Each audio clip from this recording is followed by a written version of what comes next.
Hello there. Thank you for staying with us and welcome to Faceoff. We do apologize. We're coming to you a little bit behind schedule, but here we go. Talking about the change that Nigerian youth can bring about in the country. We've talked about a great deal about the youth, or yes, they are the leaders of tomorrow. And many people have wondered, many years back we were told we're the leaders of tomorrow. Now, this is how many years down the line we're still leaders of tomorrow. When would we become leaders of tomorrow? And indeed, they started their agitations a couple of weeks ago. A group of youth met in Kaduna and demanded at least 30% of political appointments coming to the youth. Now, some people have thought about the fact that, are the youth ready or have they sold out? Do the youth understand where they are coming from and where they are going? What is their pedigree? Do they even know their pedigree? These are some of the questions that many of, some will say, of the older generation. Yes, some of the questions that many of the older generation have asked. Do the youth know their pedigree? That way they will know where they are going to. Anyway, that's what we're hoping will get sorted out today on Faceoff as we ask the question, positive change. Have Nigerian youth sold out, or are they able to bring about positive change? I have two gentlemen in the studio. One of them is a communications professional, Mr. Tunji Lardner. Thank you for coming on the show. Oh, thank you. It's my pleasure to be here. And the other is a young man, a lecturer with the Redeemers University, Dr. Ayotunde Alao. Thank you for coming. Thank you very much. All right, gentlemen, you have 10, 15 seconds each to state your stand. And I begin with you. Well, I think the central question is not so much as if the Nigerian youths have sold out, as much as these Nigerian youths have zoned out. So they're absolutely disinterested in their future. And so the question now becomes, if you have that kind of attitude going in, can you actually grasp the complexities of the challenges ahead of you? Okay. I think not. All right. Well, I'll just say, yesterday we were told that we're leaders of tomorrow. Today, we're still expecting to be leaders of tomorrow. And the only way this is possible is you do not learn to ride a bicycle by reading the manual alone. You need to sit on that bicycle, take a few steps, have a few falls, then you get up, and one day, surely, somehow, you learn to ride. Okay, I like that. You do not learn to ride a bicycle by reading the manual alone. That's coming from Ayotunde. Okay, so we'll take a break and we will be back to continue with the conversation. But you too can be a part of this conversation. Join us at Faceoff today or at Nel Tagbe. But if you are the mail type, send your mails to faceoff@channelstv.com. We'll be back shortly. Don't go away. Something right, you tell us, okay, this is how to go about it. But when you sit there and you call the shots and you're waiting for us to just come and throw you away, it won't happen.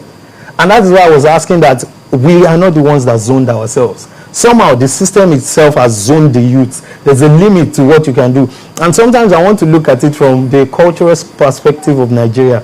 Kind of like most cultures seem to have this very big respect where youths are not supposed to talk where elderly people are talking.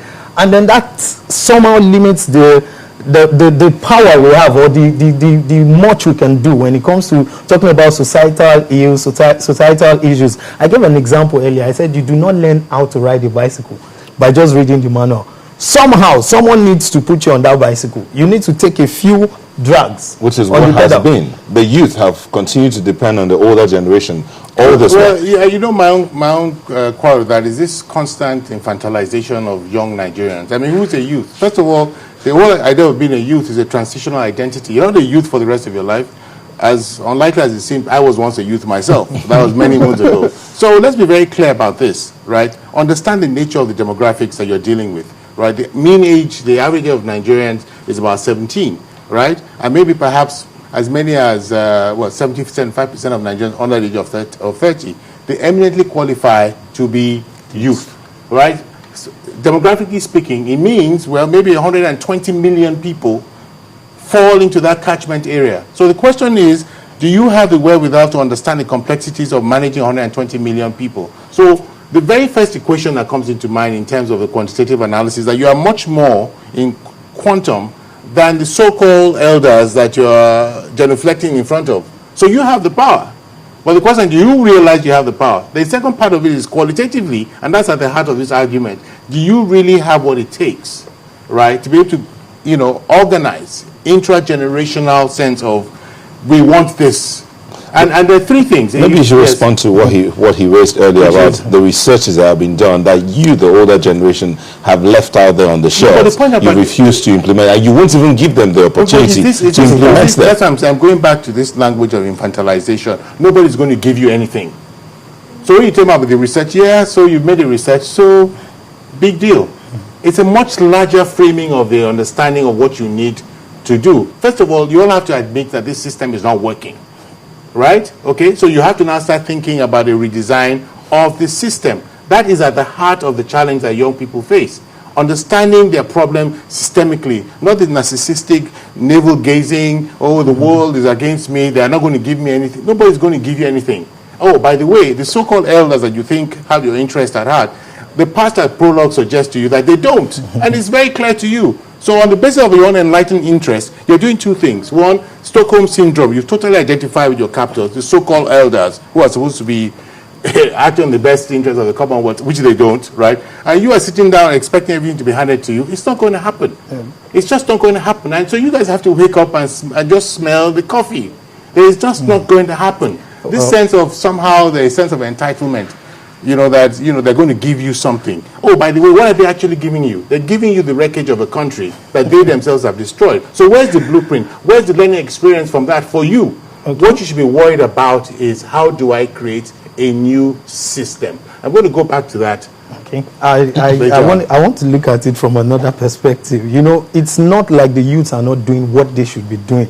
The truth is this. He doesn't believe they are. Okay, I want to use a good explanation. Just answer the question. Okay, what should they be doing? Okay, I'll explain it this way. Now, I want to play for the national team, Nigerian football team. National team. I just want to be part of these Super Eagles. We keep complaining, they are not doing well. They are not this. It's the coaches, the players are too well fed and all. And then I see these street boys under Woronshoki Bridge every morning training their brains, their lives out every day, and they play wonderfully. What exactly are they supposed to do to get into the national team? When we know the way the system is, nobody gives anybody a chance. Nobody even goes around to scout for these people. How do they select this thing? These are some of the things we're talking about. The youths have been playing their part to an extent, to a very large extent. They've been doing all they can to even get into that system. But getting into the system is another ball game entirely. It's about who you know, what you know how to do, and so many other things we know. The ones that have gotten in, what difference have they made? Have they been given the total power to actually do what they should do? I'm still just amazed by this language of giving. Nobody's going to give you anything. I don't know how many times I have to tell you this. Nobody's going to give you anything, right? I'm not calling for a mass seizure of the political system, but to understand what the challenges are. There are three things militating against youth: full bore engagement. One is that this young people in the main are incurious about Nigeria. They really don't understand the system. And it's partially because the curriculum over the last 30 years does not include history, civics. So you guys don't even know historically the origins of these problems you are thinking you're going to solve. So you cannot solve those things in a vacuum. Without history. Without history, you have to understand. You need to know where you're coming from, to know where you're going. You have to do the work to understand the system. The second part of it is, having understood the system, what do you want to do? You have to understand, oh, by the way, am I going to want to buy into this system that's already broken and it's just flailing around, just waiting for it to collapse? Or am I going to seek to fundamentally change it? And that is at the heart of the challenge. The fact is that young people have lost, the ability to dream and to envision something. What I want to hear from young people is a creation of something new. Because the past we already know. So you're drawing your lessons from the same set of people who put you there in the first place. The present happens. The moment you say the present is the past, where is this grand visioning of a new Nigeria that young people should take and design and implement? Everybody's going to. But you're saying they're not given room to do that. Even the little ideas they have. But the point of that is where it is it's not an episodic thing. It's not an event. It's a process. You push and you push and you push. I said something a while ago about the quantitative advantages you guys have. Maybe 120 million Nigerians under the age of 35. Those are the people we should be worrying about. So quantitatively, you have an advantage. The question is, qualitatively, can you harness that advantage? The third point, right, is that the youth themselves have become anesthetized by religion, right? Everybody has abandoned reason for faith. So everything you do now is based in the church. Somehow you think that in classical Greek theater, there's something called Deo ex machina, when some divinity comes and solves your problem, right? the things you should be doing in a secular space that you can control, you've abdicated for some other nirvana or heaven or whatever which you define it on the other side. And so it's almost like a perfect storm of three things. I'll recap it for you. One, you guys don't have a sense of history. You haven't done the research, you haven't done the work, you don't know the system. Two, you are intellectually lazy, you cannot dream, you cannot envision, you cannot create something new. It's very difficult. And the third thing is that you've abandoned reason for faith, a total abdication of reason. So the things you can actually do for yourself, you outsource it to God. And you expect that somehow there's something that's going to happen and change your future. It's not going to happen. To an extent, I want to differ a little bit. Maybe because I agree with the three things yes, that the youth don't have a sense of history. No. That they've abdicated their responsibility to God. I'm not going to agree with that. The reason is this. I want to give an example like... Do you have a sense of history? Yes. Do the youth know where they're coming from? Not everybody. You know, when you say the youth, you're already putting everybody, even those that have the sense of history, what opportunity have they been able to explore? Now, this is where I'm going with this. Are they visionary? Do they have a This vision? is where I'm going with this. I like using very practical examples. Okay. I saw this young boy at somewhere around Allen, roundabout.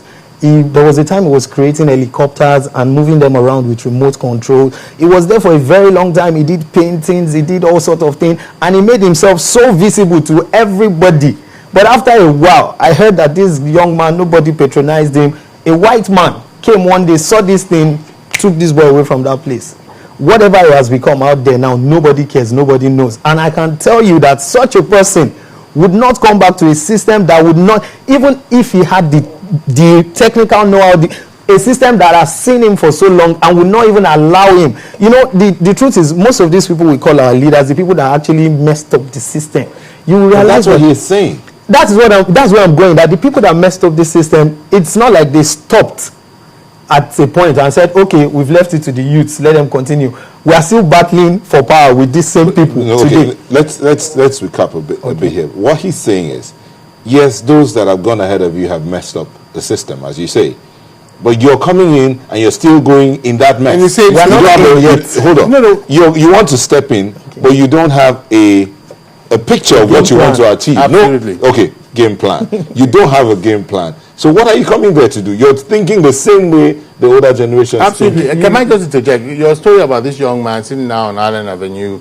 and tinkering with stuff is perfectly the analogy that I use for this Deo Ex Machina thing. So the white man is now the God that comes to solve his problem. to solve his problem. And that becomes just one singular narrative. One person is out of it. What about the system? What about for everyone